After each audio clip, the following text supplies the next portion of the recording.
Hey guys, Paul Kegabine here, and we have a very special event tonight.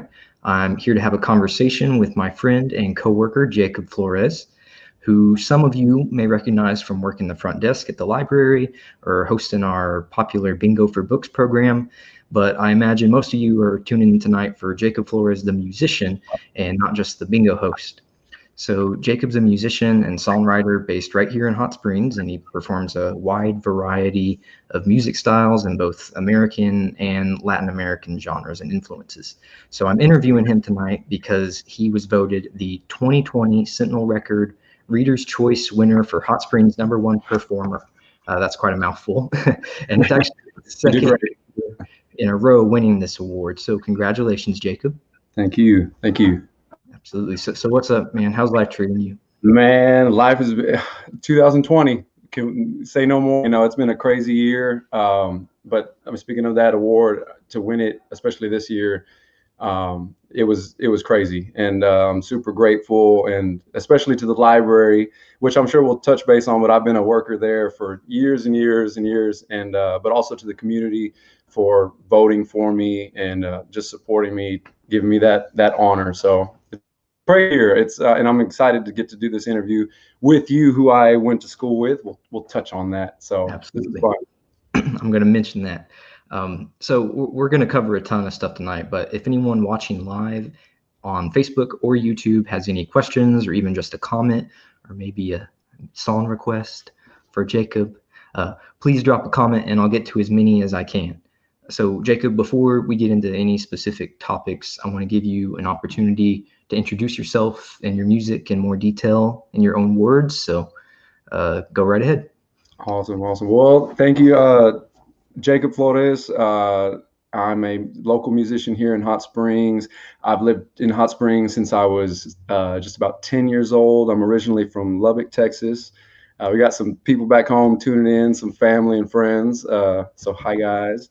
But you know, I've just always been surrounded by music growing up. There was always music in my family, and I love music. And so to continue growing and continue practicing and honing your craft to get to this point, especially during a pandemic, to get to still perform and make music is it's the best. It's the best. And so I'm super passionate about music.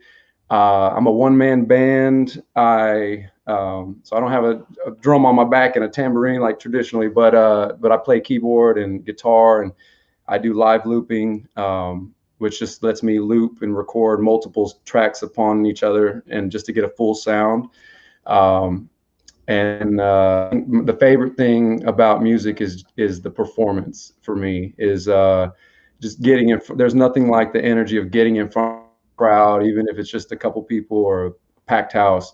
That energy between the artist and the crowd, it's the best in the world, and I'm grateful to be able to do it.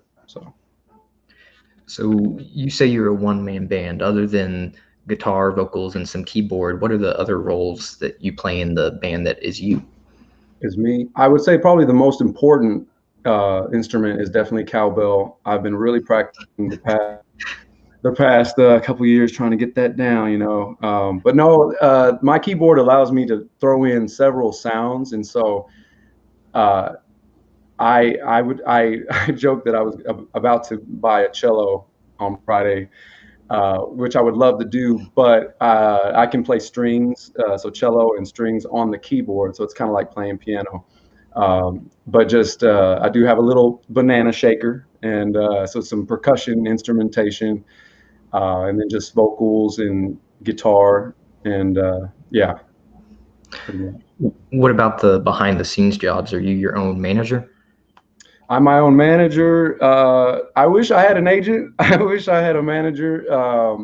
The thing I think that, and I'm sure all musicians will know this and will comment on it, because if you want to be successful doing music or anything in the art field, you have to, especially nowadays, you have to be on it. You have to be on social media. You have to be pushing. You have to be designing and conscious of what type of music you play, what you look, how you sound, and all the things. And so Uh, I've been so I like being a one man band because I get to kind of pick all my songs and arrange them as I would.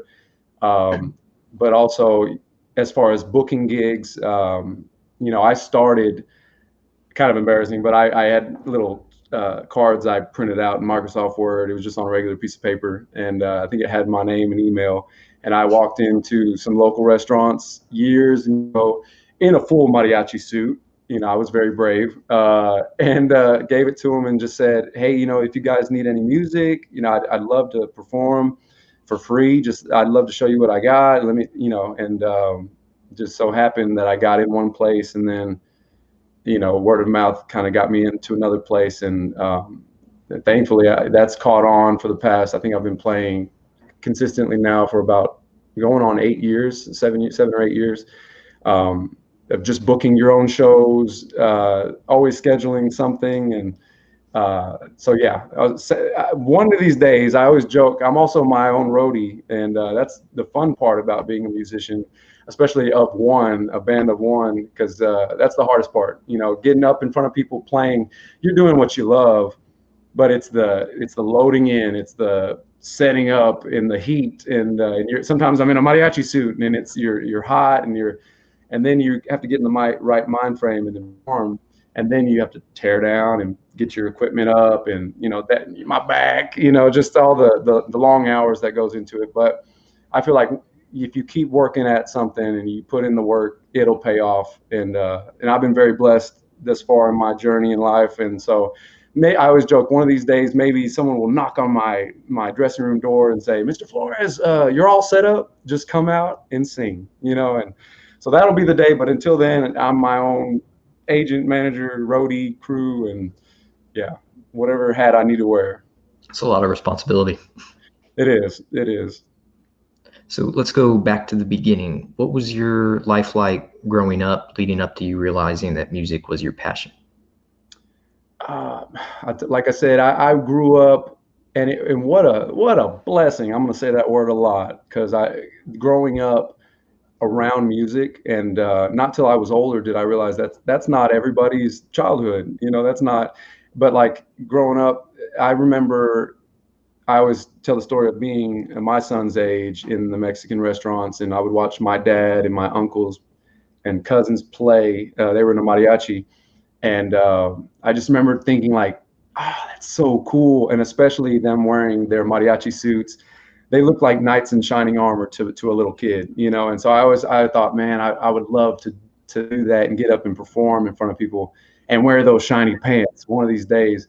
And so just being around it, I'm talking every family get together, it was just a given. Everyone was going to bring their instruments. Everyone was going to sing. And that was just always a natural part of growing up. And I think that just carried on as I got older. And then I was actually really shy. None of my siblings, we didn't like to sing, out in front of our family members, because we were all shy. But I want to say maybe around age 18, 19, I put up my first YouTube video, which isn't very good, so don't go back and check it. But that was a big deal, just getting out there, seeing if I could do this, if I could feel comfortable doing it. And then from there, it was just growth and practicing and trying to always get better. And so that's been my growth as far as music in my life. Well, I can actually pull up that video and play it if you want me to. That's okay. It's yeah. So where did you first learn how to play? Who taught you? How to play? Well, I remember I had a violin that was literally this size, or maybe that size. And my brother and sister and we would play violin. My dad would teach us. And I don't remember it well. I think I was 4 or 5 or 6, but I remember I was really good at can. Dun, dun, dun, dun, dun, dun, dun, dun, dun. And I remember one time I beat my dad as far as speed he was playing on guitar, and we were playing to my grandpa. And I was going so fast, and I felt so proud. I was like, oh, I had it. So maybe I would have gone off to violin or strings, but I remember my dad was a big part of that, teaching us violin. And then as far as guitar, YouTube. I think I took local lessons when I was little, but I'm I the way I am, it's like practice has never been practice for me. It's like it's always been so much fun, and anytime I get better, I notice growth. It inspires me to keep practicing. And sometimes my mom would, bang downstairs and say, "Jacob, you got to go to bed. It's too late. You're practicing," and hours would fly by. And so really, I tell people YouTube, is the best way. I know and I work at a library, which we have great books and great DVDs teaching you guitar and instruments. But YouTube was definitely my way of learning. And so, yeah, that's how I've kind of tried to hone my craft. What were the biggest challenges of learning how to play? Okay, funny story. And I think although people that have started learning guitar, I feel your pain because I was there. You probably can't really see, but my fingers are kind of flat on the ends, my tips. And I remember growing up looking at my dad's fingers, and I was like, gross. So why are your fingers flat? I mean, just from constantly playing. And when you first start playing, it hurts. It hurts. There's just no cheating those growing pains of your fingers hurting on the strings and pushing down hard enough, and I was so determined to practice for hours, but I physically couldn't because it hurt. And I went and found latex gloves, and I put on, like medical latex gloves. It doesn't work very well, but it helped, and it allowed me to keep practicing my fingers until finally I learned, or my fingers developed those blisters that they need to be able to play. So that was a big challenge. Yeah, definitely. I definitely wore latex gloves to try to cheat that route. So. Well, if you were just starting now, no one would question you if you were walking around wearing gloves. So you know what? Maybe I could be easier on musicians today. There you go. Exactly. So you said your family, of course, was a big inspiration and encouragement for you. What about the musicians that you looked up to? Who were your big influences for your music? Musicians, like really now, I think any musician that is a songwriter and just I'm really inspired because a newfound passion of mine is writing, and I will probably talk about it during the pandemic. That was a big thing for me.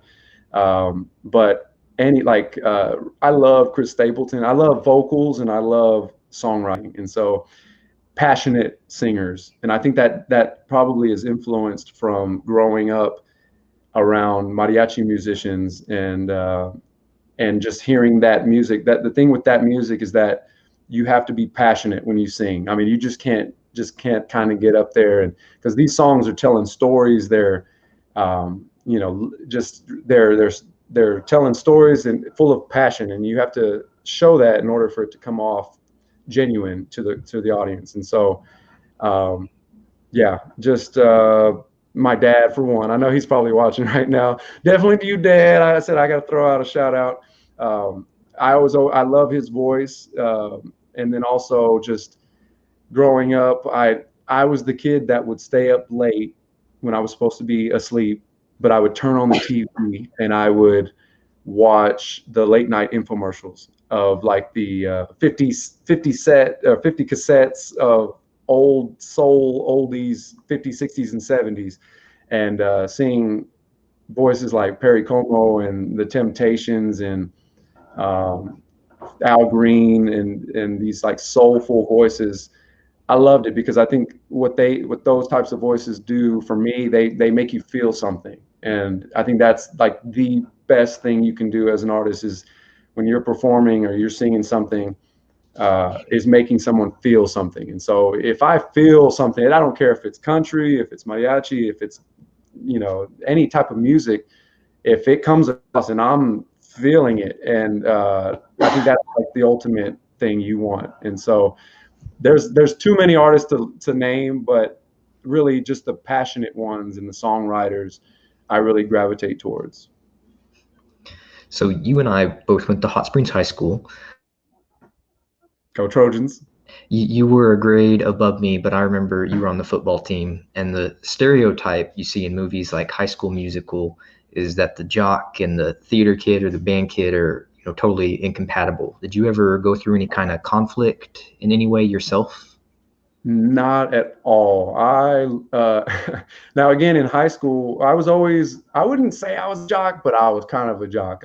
Meaning just I loved football or like sports, but I was really big in football, and since I was in Pee Wee League, and even in high school, I was still kind of shy as far as music goes. I didn't really, I wasn't trying out for choir, even though I was like, maybe I could do that. Maybe I could do it. I don't know, but I never did. Or I think I was in a couple plays. You can see the performer was trying to come out in me, but it was kind of held back. But I would definitely, and some of my teammates would probably remember, I was always singing. I was always humming, or I was singing the Remember the Titans, doing the dance, coming out of the gate, trying to get everybody hyped up. And yeah, so that was me growing up for sure, especially in high school. But as far as like, if I could go back, I would have been in band probably, or choir maybe. I think it was too hard with my schedule. I think that's the only reason. But I had friends in band. I had friends. I mean, people all over. I think it's important to be just blend with everybody. And so I think if it wasn't for the schedule of sports, I would have definitely probably been a band guy, or maybe choir in the plays, in theater. So, yeah. Just got a question from Felicia, who says, were you voted anything in high school most musical? Felicia. I wonder if that's my sister over there. Well, I was voted. What was I voted? No, I was not voted most musical. I want to tout, I was best personality in 7th grade, and that I wish I had a plaque. That I was very proud of that. But no, I did, and I think I got most outgoing one year, which is kind of funny because I'm kind of an introvert a little bit, which is something people don't know about me. I'm very extroverted, but no, nothing most musical, I don't believe. Not till college, whenever I started like really branching out and like getting rid of my shell and doing vocal competitions and different events. Well, most popular in the 7th grade yearbook to most popular in a Sentinel record, that's a big leap. That's a big leap. I don't know which one's bigger, to be honest, as a 7th grader. That's Yeah. that's a big deal. So when you did get into college, you went to Henderson State University in Arkadelphia. Yes. What was the timeline like when you got there leading up to being crowned? Was it the 2013 Henderson Idol? It was my senior year, yes. So 2013 Henderson Idol, and I think the year before I had gone to National Park the 2 years right out of high school, graduated, transferred there, and my junior year I tried out. And this was like the first time I auditioned anything vocally. I was very nervous, but I did it, and I got runner-up that year. And then I said, "Ooh," because I'm super competitive with myself, and so I said I got to go back my senior year and do it. And then I won my senior year, that was awesome to go out with a bang. And I'll always have that. And sometimes I go back to Henderson, and it's cool hearing. I feel old now, but they introduced me as 2013 Henderson Idol, Jacob Flores. These younger crowds like, who, what? But yeah. So was that kind of your first big moment in experience? Yes, I definitely would say that. Definitely would say that as far as singing in public. The biggest thing, even though it's not as big as that, would be the uploading my first YouTube video, because once it's on the internet, anybody can see it, anybody can talk about your voice, or if you didn't hit that note, or so. But that was a big deal. And then going to doing the Henderson Idol, getting up there, dancing, performing. I mean, just doing whatever you can, because there were so many voices. I think that was at that time what I learned, which I've held on to this day, is that it's not just about having the best voice. It's, you have to, if you're in a competition, you have to stand out. And how do you stand out? you got to have the personality, you got to engage with the audience, you got to maybe dance a little bit, you know, and try to be that whole package. And because I won't ever say I have the best voice, or I definitely don't have the best dance moves, but I try. But I remember just thinking during that competition, wow, you need a lot to make it from week to week to week and to that final spot. So after you won that, what was the experience like trying to establish yourself?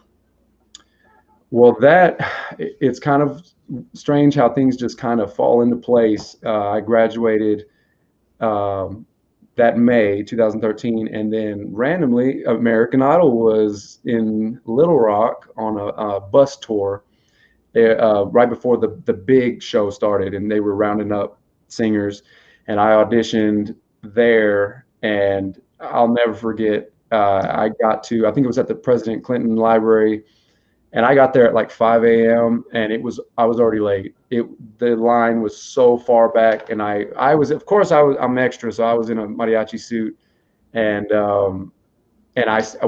we waited all day long, and I think I saw the judges at like 4 p.m. So talk about dehydrated, the whole deal, but I made it, and I made the cut down to Austin, and I got to open up the American Idol auditions there. And this was just months after that Henderson Idol, which was just really cool. And from there, I think the Sentinel record was nice enough to do a write-up on me, and so that kind of things just started falling into place, and then I think I shortly thereafter got my first gig. And so, well, speaking of the Austin Idol tryout, we have a clip ready from them. Oh.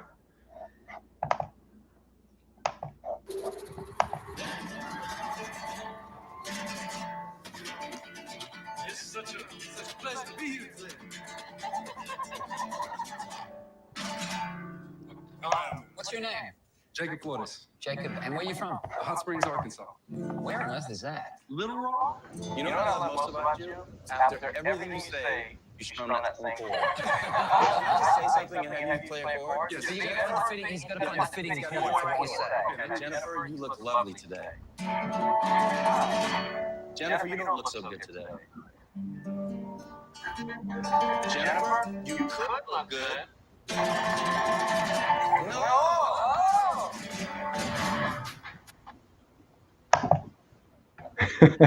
I was a baby. So what's the deal with you saddling up a horse there at the end? I know. It must have been the editing magic. I'm not sure, but that was surreal for sure. Being there and seeing J-Lo and Keith Urban, Harry Connick Jr. and Seacrest, and I grew up watching American Idol, and so that was a really just crazy moment for me. We got a question about that from Felicia again. Which was better, auditioning for American Idol or The Voice? Okay, so shortly before American Idol, The Voice was in, I think I went to The Voice first, and it was also in Austin. That was pretty crazy because of the way you audition. And I remember it was at the convention center, hundreds, I don't know, thousands, I don't know, of people. And they marked us off into groups of like 10 or 15. And one by one, these groups would go into the judges' rooms, and there would be a panel of judges, maybe 4 or 5 judges across the room, and they have these 10, 15 seats, and we all sit down, and just one by one, they say, okay, starting from left to right, go ahead. And you get up and you do it. And talk about nerve-wracking, you know, if you're not ready at that moment. And I just happened to be last in that order. And I remember, I don't remember what I sang, but I remember it was in English. And then halfway through it, I switched to something in Spanish. And I remember the judges kind of looked up a little bit, and then they said, okay, thank you. And then they said, okay, if we call your name, stay. Everyone else, thank you for trying out. And they just called my name. And so I was freaking out. And the lady, and I asked the producer, I said, well, what was it about it? You know, they said, well, we love the English, but really the Spanish, that you had a passion in your voice. It was very soulful. And so that gave me some tips, just keep on with the Spanish. And, I made it, I think, past 2 or 3 cuts after that, and then didn't make the cut to go to play. But that allowed me to go to American Idol thereafter. So I think both of them were really cool experiences. And American Idol maybe wins just because I have that 45-second clip of fame from it. So, but they were both great. Well, since I know you have your guitar on standby, why don't we go ahead and give the audience a little taste of your music? I think I saw a request in the comments up there to play some Stevie Wonder. Some Stevie Wonder. Oh, God. See, this is the part where I struggle. You know what? I struggle because, let me see if I can whip it out. It's been so, you know what? As a musician, especially playing, like local restaurants and different venues, you always get random requests. And it's like, I always say, I can't wait till I'm like 60 and I've been doing this forever. And you'll know every song, but you forget so many songs, and you're trying to learn constantly. Let me see if I can, it won't be great. Hold on. No New Year's Day to celebrate. No chocolate covered candy hearts to give away.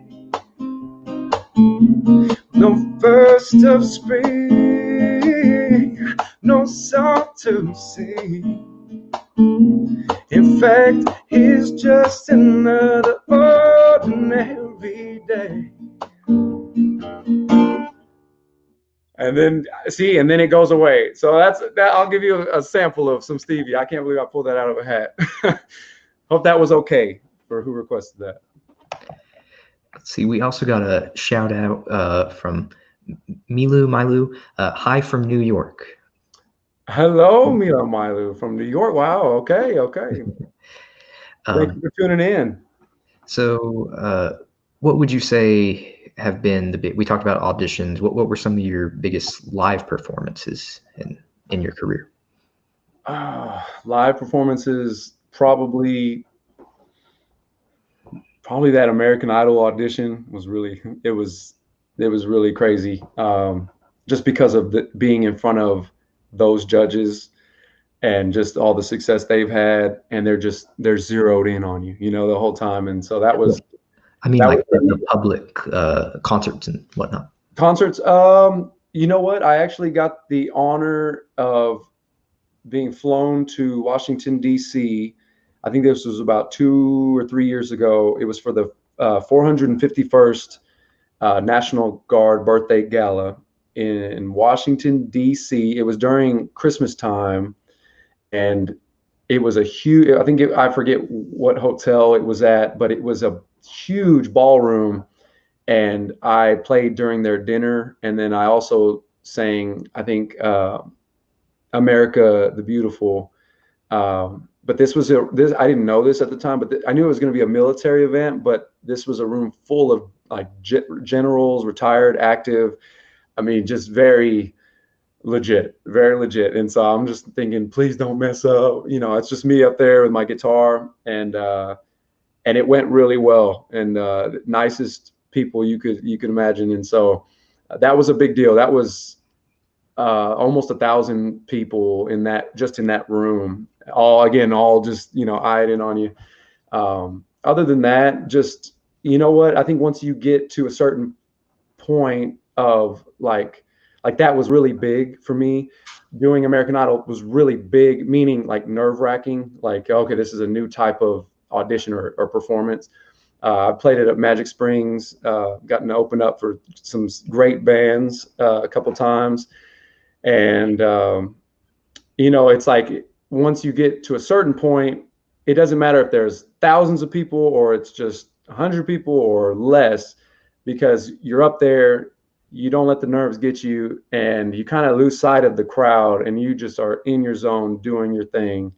Do I still get nervous? Yes. But once you get comfortable up there and you just get the experience, I'm not going to say all gigs are the same, but I think that's the goal, to get comfortable. It doesn't matter how big the audience is or how small. You can get up there confidently, do your craft that you've been putting hours and hours of practice into, and do it confidently. So. Question from Diana. Anything special that happened to you that you'll always remember? Anything special? Well, that's a loaded question. Musically, probably I got a chance to go backstage at the Grand Ole Opry about a year and a half ago, 2 years, and with the Charlie Pride band, and the late Charlie Pride, rest in peace. He just passed away. But I got a chance to go.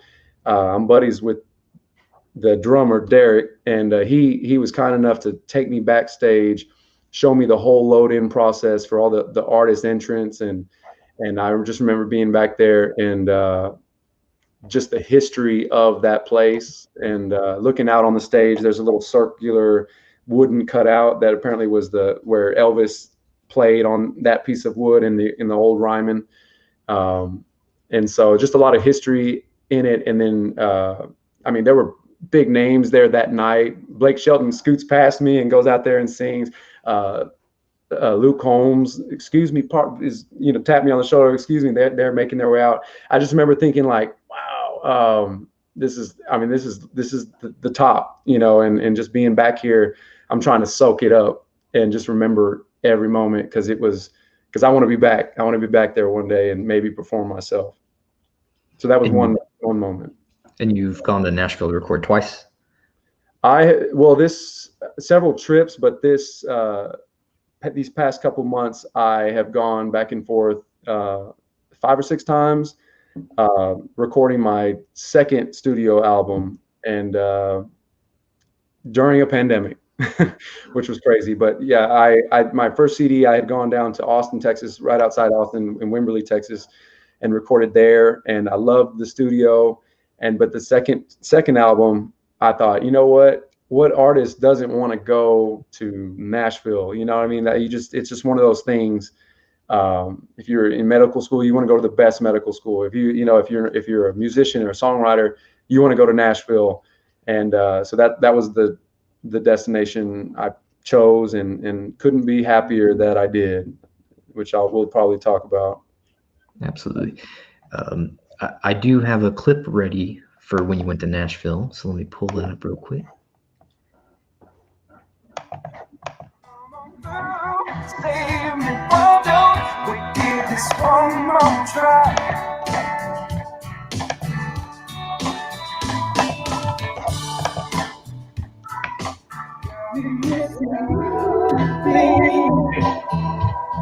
You know what to do, baby. I know you hear me calling you home.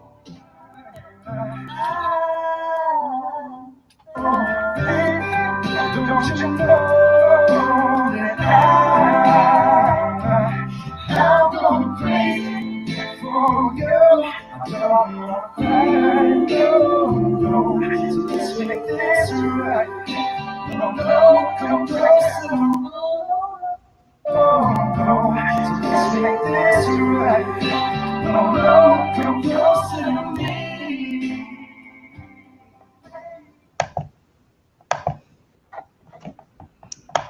She's so good. She's so good. That was Tanya. She was singing background vocals for me, which is a dream come true. But she was so soulful. Seemed like it.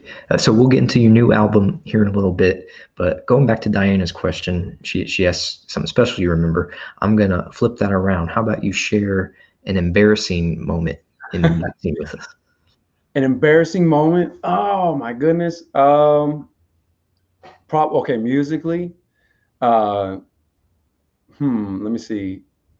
As far as just embarrassing, probably either maybe forgetting lyrics or something, or like getting up to the mic, which it'll just happen. And I've learned, this is experience, you just have to go with it. But as far as I can't think of any time in particular, but I know every single time I'm like, oh no, you start a song, the crowd knows the song, they perk up, they're looking at you, and then the first verse comes and you can't remember the lyric. So you just you just start scatting and, you know, just maybe go back around with the guitar and then come back in. And thank goodness every single time the lyrics have just come back. But there's been a couple times where I started beatboxing over the mic. I started just scatting. I just started doing some soulful, you know, until the lyrics came, and then I was fine. So that can be kind of embarrassing, but what that has taught me is to the show must go on. You have to keep going.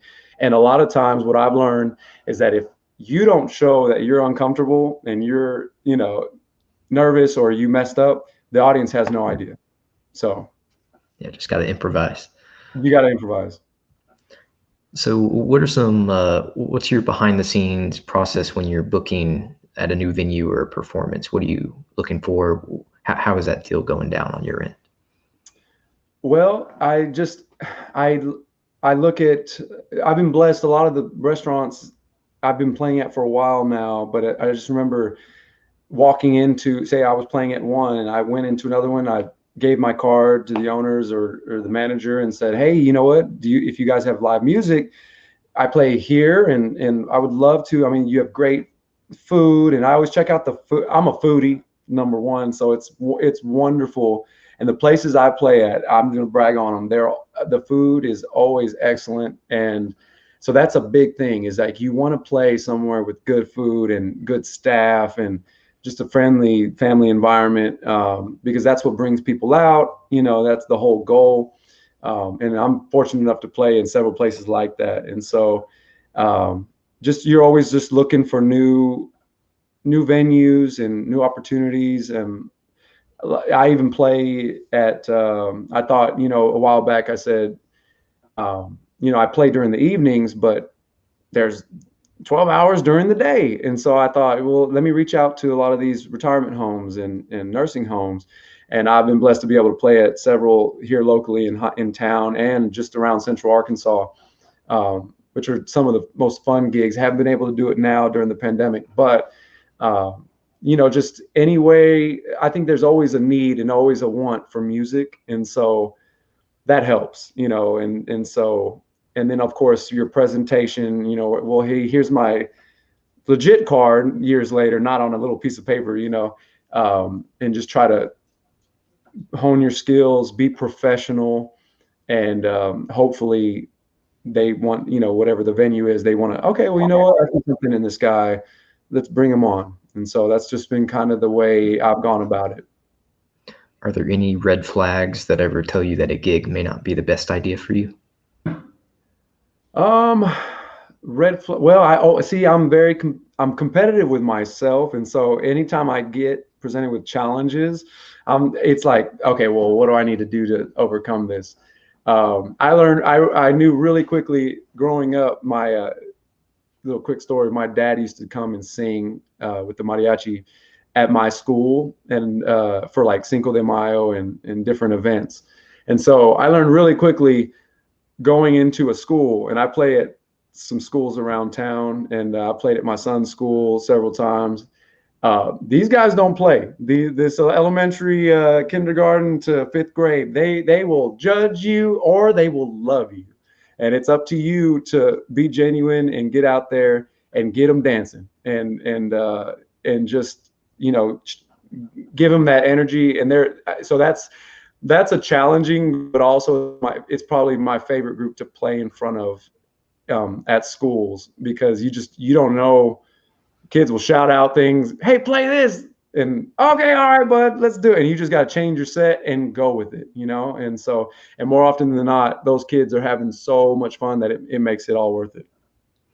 Got a question from Faith, and this one might require a little sample to go with it. What's one of your favorite songs to perform?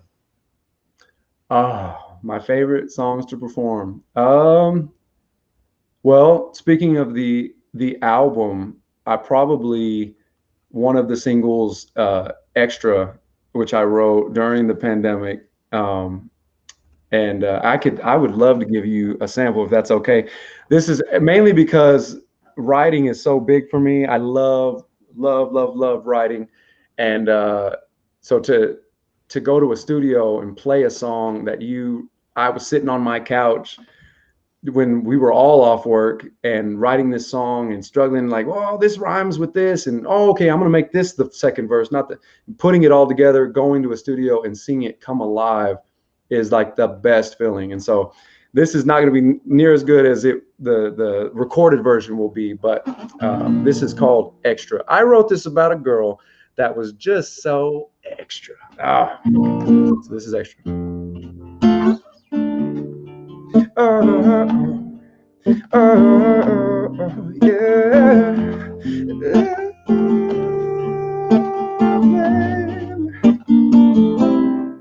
Is that a crown on your head or a beautiful halo? You look like a queen, but she's really just an angel. People in this world, they don't know. I guess I'm just a visionary. I just hope that you truly know. There's nothing about you ordinary, 'cause you're so extra, extra. You're extraordinary, loving you is kind of scary, so extra, extra. Yeah, I could fall for you every day. It's okay if you're extra, extra.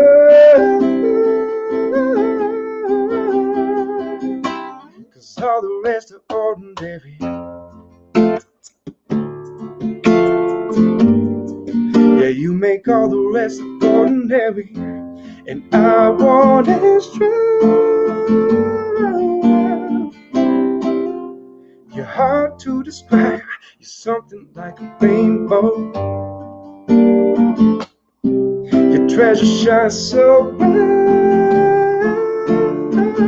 I can feel it down in my soul. You make other girls just seem so. You make them seem so ordinary. I just hope that you truly know. There's nothing about you ordinary, 'cause you're so extra, extra. You're extraordinary, loving you is kind of scary, so extra, extra. Yeah, I could fall for you. It's okay if you're extra, extra.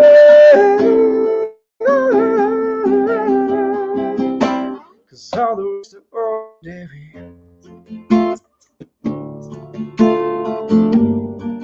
Yeah, you make all the rest look ordinary, and I want extra. Yeah, you make all the rest look ordinary.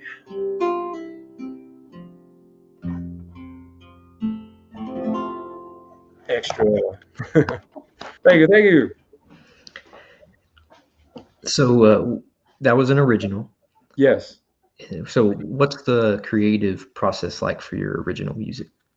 Oh my goodness. Well, if you can't tell by my sunset in the back and my Christmas tree and my countless salt lamps you can't really see in my house, I like to be cozy. So this is what I learned during the pandemic was I sat all my music up, my keyboard, my guitar, my loop station, pen and paper, my laptop, and just sat down, clear mind. You know, I just remember thinking, like, it was kind of scary at the beginning because you didn't know. I mean, we're in a pandemic. What? You know, this is like straight out of the movies. You don't know. There was no live music, wasn't working. And so I thought, you know what, let me sit down and try to be creative, use this quarantine of this just silence and calmness, and try to put that into music.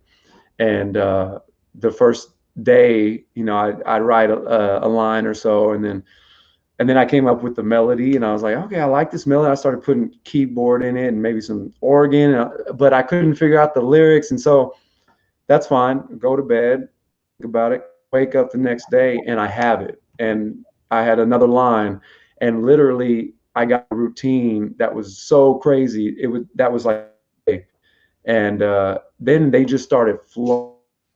Just I think I wrote a total of 19 songs in the pandemic. And we're cutting 13 on the album in Nashville, and so what I learned was that it's very important, and I don't care what your area is to take time to be creative, to make something, whether it's cooking or I dabbled in cooking. I'm not a cook, but I tried that during the quarantine. But I found my passion, another passion, and that was songwriting. And so just clearing your mind and sitting down with the goal of, even if it's nothing specific, just write. You hope to write something that makes someone feel something. You know, it either takes them to a place, an old relationship, a new relationship with butterflies, or losing someone. And I think this album has a little bit of all of that. And I'm so excited for everyone to get to hear it when it does come out. But you'll kind of get to see a glimpse of what I was going through and what I've been through. And I think that's the best part about songwriting, is that you can relate, and that's the whole goal, and to make you feel something. So tell us more about this upcoming album. When's it come out?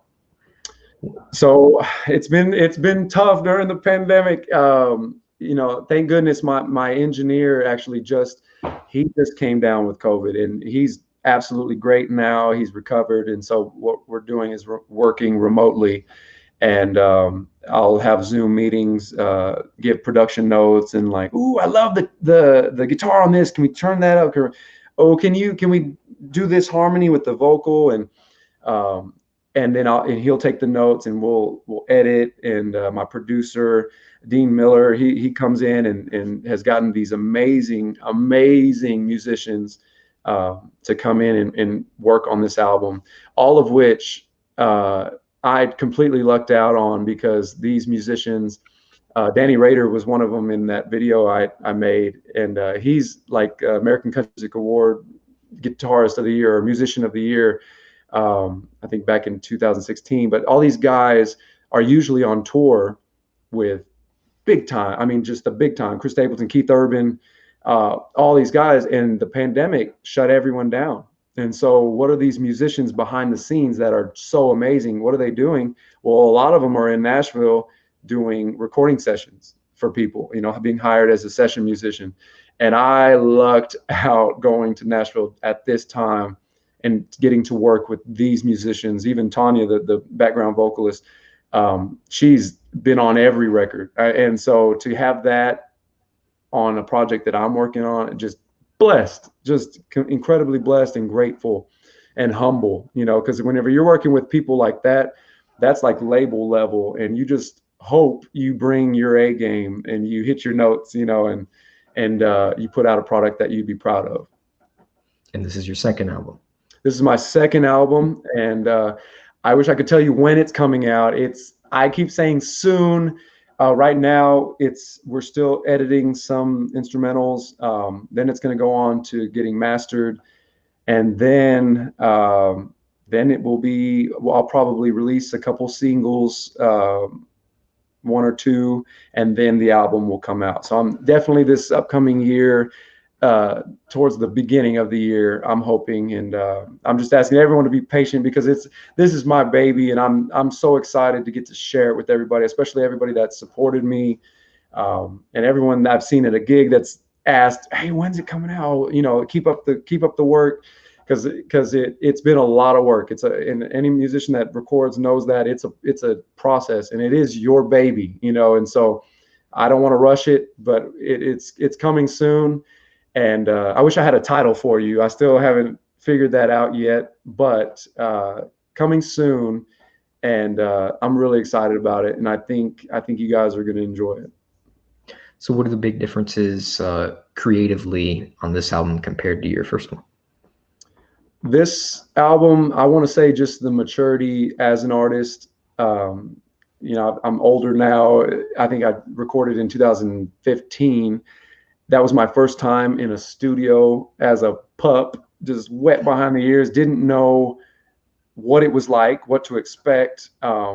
And those musicians were legit. And so I was nervous and just didn't want to step on any toes. I was afraid to kind of throw out ideas, or if I did, I would say, oh, what if we did this? Or what do you guys think? You know what I mean? And it is a group effort, but I think, I love my first CD. And but it's, with me, it's all about progression and growth. And so what I took from the first CD experience to now is probably just being more comfortable in my skin, in my creative ability, I guess, and trusting that when I wrote these songs, I had an idea. And it's really easy to go to a studio and be in such good hands to where the music itself kind of takes shapes and it goes different routes. And a quick story, I remember being in the vocal room, and I've got a TV with all the musicians blocked out so I can see everybody, they can see me. And the producer's like, all right, well, let's give it a run. This is a song called Love Somebody. And it starts, and now, mind you, these musicians, we just heard the demo, we're brainstorming, and they're like, okay, let's give it a go. And I remember it started kind of faster than what I thought. The drums were just kind of a twangier kind of feel, and the guitar maybe was a little just more upbeat song about, you know, possibly losing someone. And if you have the chance to love somebody, just love somebody. And I remember I'm hearing it build, and I sing the first lyric, and then I waved and I said, I'm so sorry, guys. So I just wanted to say, and I had to be brave, but I knew what I was hoping to achieve with the song. And I said, when I wrote this song, I actually wrote this song, and I was thinking of my brother who's passed away. And I was thinking, you know, maybe starting it really slow, maybe it's very, not sad, but just very simple, just guitar, and maybe just a light brushing of the drums. And the drummer cut me off and said, brother, say no more. I know exactly what you mean. And everyone just got really quiet, and we started it again. And they're so good. As soon as they started again, it was perfect. I mean, it was so perfect, exactly how I had hoped and dreamed this song would take shape. And I remember after that, my engineer and I were talking about it. He was like, man, I'll never forget that day in the studio where we stopped and you told that story about your brother. And it gave the musicians insight into, okay, this is what you were feeling when you wrote this song. Okay, so now let's capture that. You know what I mean? And so that was a big thing. And it took, you know, I had to be brave and just say it. But I think that's something that I had a lot more creative control this time around, of throwing out ideas that I wanted to throw out. And everyone was so nice about it. Yeah, let's do that, or let's do this. And we made it work. So that's probably the biggest change from the first CD to now, is just, I think this one's going to have definitely a bigger handprint of mine, you know, on it, and the sound. You got control over original songs too. You got control over your vision. Yes, which is amazing. It's amazing. So we talked a lot about how the pandemic affected your recording process, but what kind of impact has it had on live gigs and performances? You're performing live right now with some changes, but yes, definitely different. A lot of the restaurants are all at a lower capacity, and I come in with a mask, I leave with a mask, and anytime that I am outside of my bubble, which I kind of block myself off at my keyboard and keep socially distanced from the customers. On breaks, I'm masked up, and you know, I look at it like I become part of the staff, you know, and the whole goal is to make everyone feel safe and make everyone feel welcome to come and be able to enjoy what we all enjoy and have missed, which is live music. And I've been approached by several people the past couple months of just like how grateful they are that they're hearing live music, and they didn't realize how much they missed it until there was none, you know. And so I love what I do, but also that makes it even more special to be able to perform, especially now, and provide that to people that are just missing a little bit of hope, a little bit of love, and a little bit of, dance in their seat. You know what I mean? And so that's the biggest thing. It's an adjustment. The crowds are a little smaller, but to me that just makes it more intimate, and it allows you to really connect with the audience, maybe even more so than it would if it was a packed house. And so very blessed. I think I'm busier now. I play about 5-6 nights a week now, and very grateful, very humbled to be able to do what I love during this time. And I hope it continues. I really do. If you could open a live show for any artist, who would you choose? Oh man. Well, that's a tough one. That is a tough one. I don't know, man. I'm really big. I love Chris Stapleton. I really do. He's like one of the most soulful cats I know. I don't know him, but I think that would be kind of cool. And maybe a switch up, because I'm not a country guy, but I could throw some country, or maybe I would just stand out more, and then you'd lead into his style of music, and maybe they would be cohesive. Maybe not. But opening is really fun, because I've gotten to do that a couple times, and it's really like it's your opportunity to get your name stuck in their heads. A lot of the crowd, they don't know who you are, they don't know your music, and this is your opportunity to really showcase what you do, and hopefully they like you. And so that's a great challenge, and I always look forward to that challenge. And so it almost takes off stress to get out there and just know, you know what, I just want to go out there, wing it, do my very best, and have fun. Because a lot more often than not, if you're up there having fun, they're having fun, And so there's so many great artists. That's a hard question, but let's go with Chris Stapleton. And would he be the same answer for someone not just opening for them, but collaborating on a track or an album or anything like that? Would you choose him or someone else? I don't know, because you know what, he'd put me. He's such a he's such a good vocalist. I don't know if I'd want to. He'd probably steal the light. But I would love it, though. I think what I would like to do with Chris Stapleton is get in a songwriting room with him, because I know he's a songwriter. That would be really cool, because I love to write songs, and so I think that collaboration would be really fun. Really, anyone that is like a performer, like they don't just get up there and just sing. They're engaging with the audience. They're dancing. They're being silly. They don't care, And I think that those are some of the best concerts that I've been to, is whenever they're having fun, and you can't even help but to have fun watching this artist have fun. And so Bruno Mars, I don't know, someone just, choreographed and just fun. Because that's the biggest thing for me as a performer, is like, you got to get up there. You have to have fun. You can't get trapped in your mind thinking, being self-conscious. You just got to have fun. Question from Faith. What are some musical goals and dreams that you have for the future? Musical goals. Typical Faith. You know what? Honestly, to finish this album, because I remember when I started writing it at the beginning of this pandemic, I said I would love to go off. I didn't know I was going to go to Nashville. I didn't know I was going to go to Sound Emporium Studios and work with these incredible musicians. I just thought, man, I would like to record these songs. And now I'm here. So now it's like halfway point, maybe 3/4 point.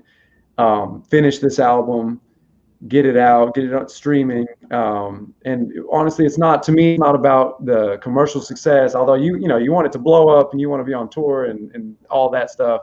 Honestly, it's about having somebody come up to me, which I've been blessed, people come up to me sometimes about my first CD, and they say, I really, really loved this song. My funny story, my plumber, Gary, I gave him a CD. He came and fixed my water heater, and nicest guy in the world. he next time he came out, he said, I took that CD and I sat down with my wife and we listened to it. We really loved it. And I'm thinking, oh, great. Well, what song would it? And he said a specific song that, I wouldn't say it was my most popular one or one that people request, but it was one of the most meaningful ones for me to write because it tells a story. And he told me that he felt that with his wife and how special that was. And so that's what you want. And so that's what I look forward to with this album is just hopefully connecting with someone out there. I mean, we just had someone from New York. It just doesn't matter where you're at. You can relate to music. And I want that more than anything, is to put out something that people can relate to, people that they can put it on a rainy day, or if they're feeling down, or if they're doing the dishes, they need something upbeat, something they can connect to. I think that's my biggest goal.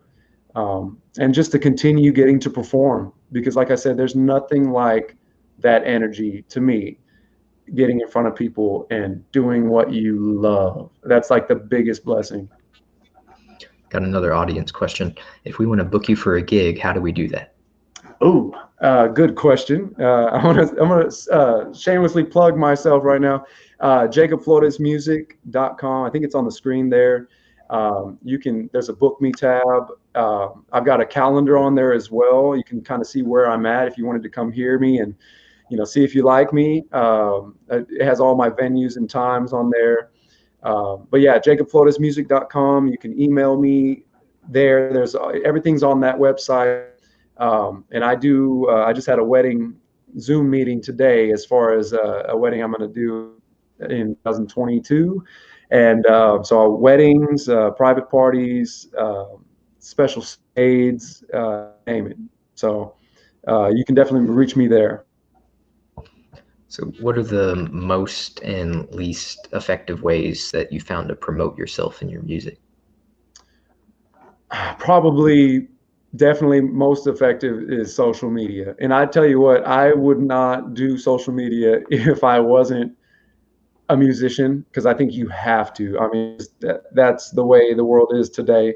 And so I apologize to everybody. I'm always pushing, gigs and promoting. But you kind of have to, just to stay on it and promote yourself, being my own agent, my own manager, my own, booking the gigs and just everything. You have to wear many hats. And so I think, Facebook, Instagram, Twitter, I've got them all linked, and trying to get the word out that way. And then also this new album and my first album, as far as globally and like nationwide and big grand scheme of things, being on Apple Music, Spotify, all the streaming services, that gets you out to even more audiences. So I think it's all effective, and I think it's absolutely necessary. And that's the part that's kind of tough, especially when you just want to learn a song and you just want to play music. You have to look at it from the business perspective of, okay, how do I get my music out there? How do I market myself? How do I, you got to have cards, you got to have CDs, you got to, the whole thing. And so I think staying on top of that and learning new songs all the time and working on your craft, it's a joint effort. I mean, it's the big picture. Audience question: what's your favorite Christmas tradition? Oh, I love Christmas. I love Christmas. You can see my tree in the back. My son and I got to decorate it this year. Probably, this is a newer tradition as a parent, but getting up on the roof with my son, which again, I basically got him duct taped, but I just remember growing up, a big deal getting up on the roof, and putting the lights up on the house, and now I'm just like, please don't let me fall off. I got a gig tonight, but that's really special, being up there, and we're just laying on the roof, and it's a bonding moment for sure. But just like the whole Christmas experience, we've got a little fridge that we always set up in the house. I've got way too many snowmen that I inherited from my mom.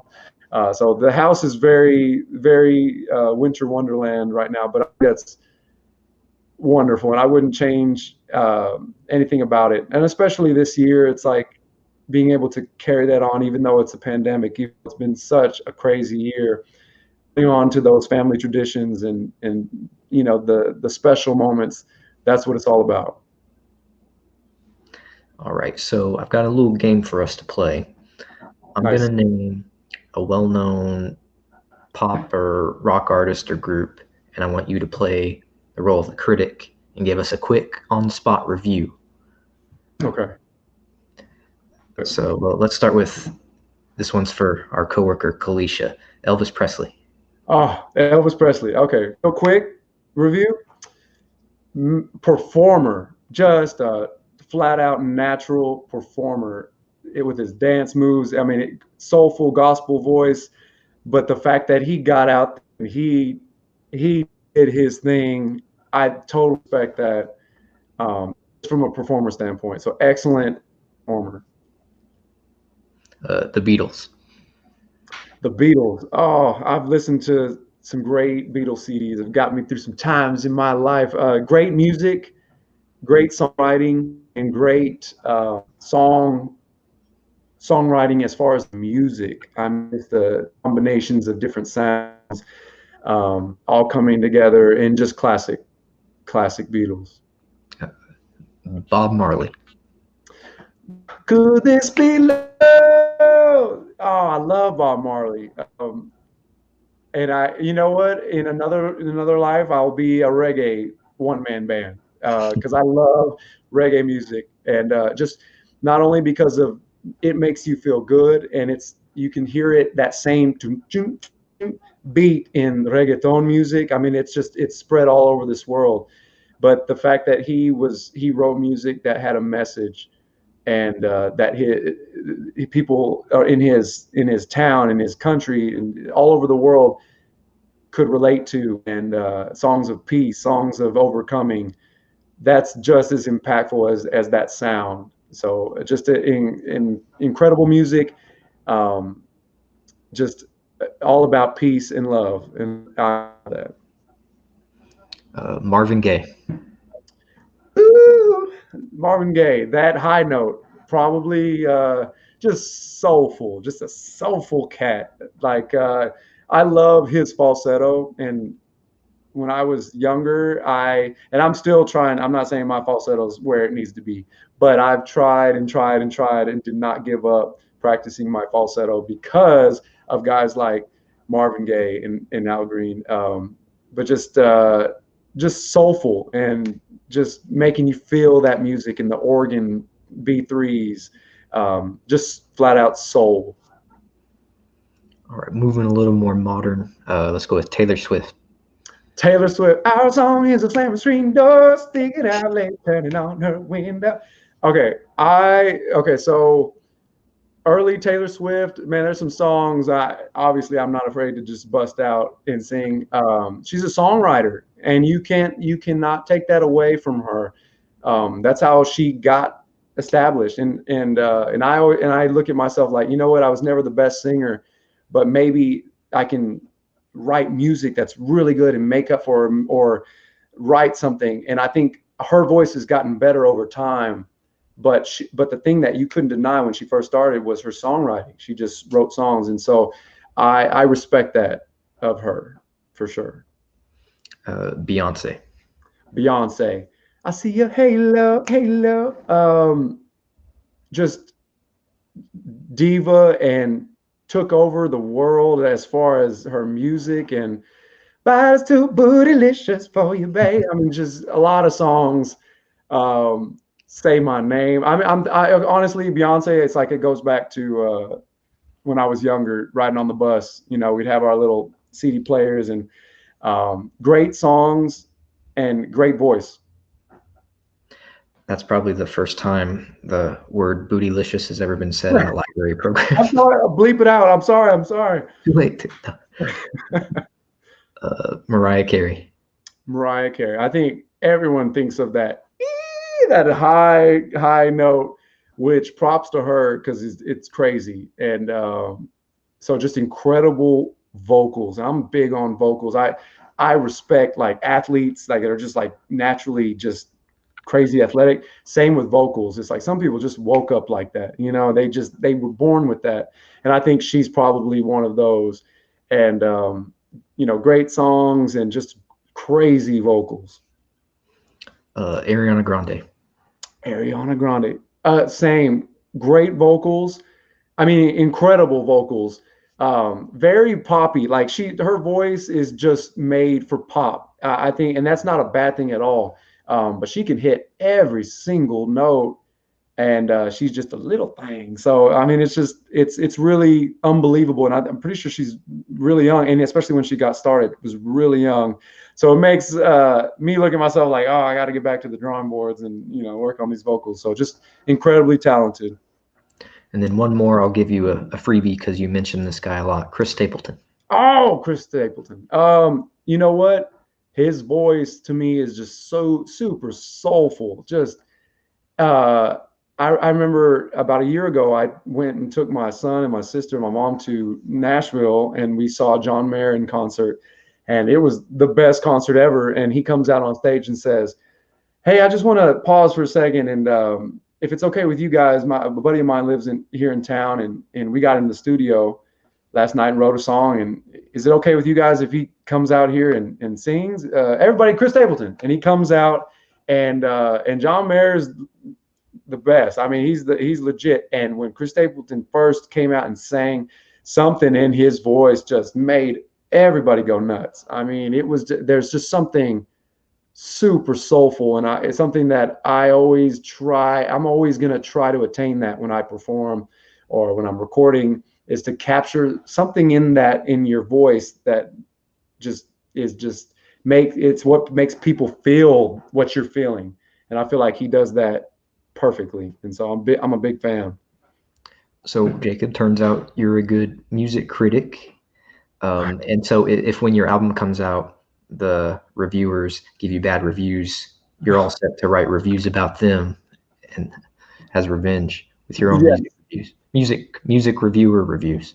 Yes, absolutely. No. I mean, and again, I always come from a perspective of like, all these people you named are famous for a reason. I mean, they're unbelievably talented, and I think it's whenever you get to a certain level and you want to critique, it's just different styles. Like, you know, like I say, Ariana Grande has that very pop tone in her voice.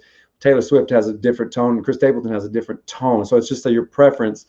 But hopefully, you know, the CD comes out and everyone's just like, oh my gosh, he has a little bit of everybody. And he's got some Mariah Carey. He's got some Marvin Gaye and stuff. So yeah, that's the goal. Oh, so what's going to be your first single? My can you reveal that yet?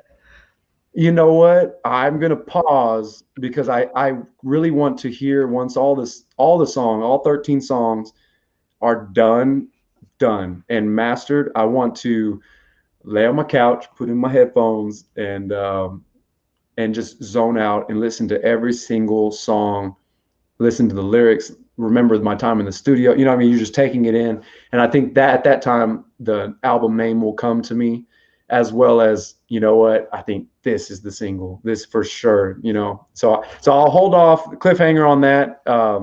But I have an idea, but you'll find out soon. You'll find out soon. Excellent. All right, so I'm going to request you give the audience one final sample of your music, and then we're going to come back for one last question.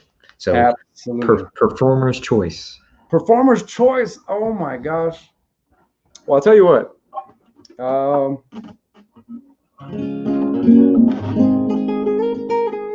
In the spirit of Christmas, how about this one? You guys at home can join me. You know, Dasher and Dancer and Prancer and Vixen, Comet and Cupid and Donner and Blitzen. But do you recall? Échale, sí, señor. The most famous reindeer of all. Otra vez, sí, señor. Rudolph the red-nosed reindeer had a very shiny nose, and if you ever saw it, You would even say it, Claus. All of the other reindeers used to laugh and call him names. They never let poor Rudolph join in any reindeer games. Then one foggy Christmas Eve, Santa came to say, ho, ho, ho, Rudolph, with your nose so bright, won't you guide my sleigh tonight? Then all the reindeers loved him as they shouted out with glee, Rudolph the red-nosed reindeer, you'll go down in history. So he said, hope you guys enjoyed that one. All right. Thank you, Jacob. So final question I have for you. Let's say it's 10 years from now, you're Jacob Flores, #1 on the Billboard charts, and you have massive fans, and people go back and they watch this interview because they want to just dissect every bit of your music creativity. What message would you have to a young aspiring musician? Oh, definitely. If you love music, I'm gonna pretend like I'm talking to this musician. If you love music and it's a passion, go for it. I mean, just go for it. Don't let anybody tell you you can't. But also, you better be ready to put in the work. I'm big on putting in the works. Like I said, don't go back and look at my old YouTube videos because I'm not very good. But I slowly got better and better and better because of how much practice I put in and how hard I work at it. So don't let anyone get you off track. If this is what you want to do, you can do it. I know being a musician or an artist or anything like that, people might, well, a little hard to make money in that department. But you know what? If you believe in yourself and you're passionate about it, that's all that matters. You know what? Have fun doing what you love. And what do they say? If you do what you're passionate about and you're having fun, you never work a day in your life. And that's exactly how I feel every day because I'm getting to do what I absolutely love. And I look forward to many, many years from this point on. So young musicians out there, practice, but also don't give up. Don't give up and take the little parts of growth that you see as accomplishments and just build and build and build. And you can do it. You can do it. All right. Well, I want to thank everyone in the audience, whether you're watching this live or 10 years from now when Jacob's #1. Thank you for tuning into this. And thank you, Jacob. This was one of the most fun interviews I've ever had so far. Thank you, Paul. Same. Thank you. I'm going to give you the chance to sign us off. That way you can Did I cut out there for a second? Yeah. Okay. I'm going to let you sign us off. That way you can remind everyone where they can find out more about you and find your music and remind them what you have coming up. Great. Well, like Paul said, thank you so much, everyone, for tuning in, and everyone that voted for me to be the Sentinel Record Reader's Choice Best Local Performer. I'm truly humbled and just really excited to continue on this path and hopefully put out some really good music very soon. So stay tuned to that. You can keep up to date with me and the CD, and also, like I said, my calendar as far as where I'll be performing next at jacobfloresmusic.com. Definitely check it out. And you know what? If you see me out and about, come and give me a air fist pump and come say hi. And like I said, I just look forward to seeing you guys out there. And thank you so much for all the support. And I want to wish everybody happy holidays out there. So thank you guys. Thanks, Jacob. Be safe. You too. Thank you.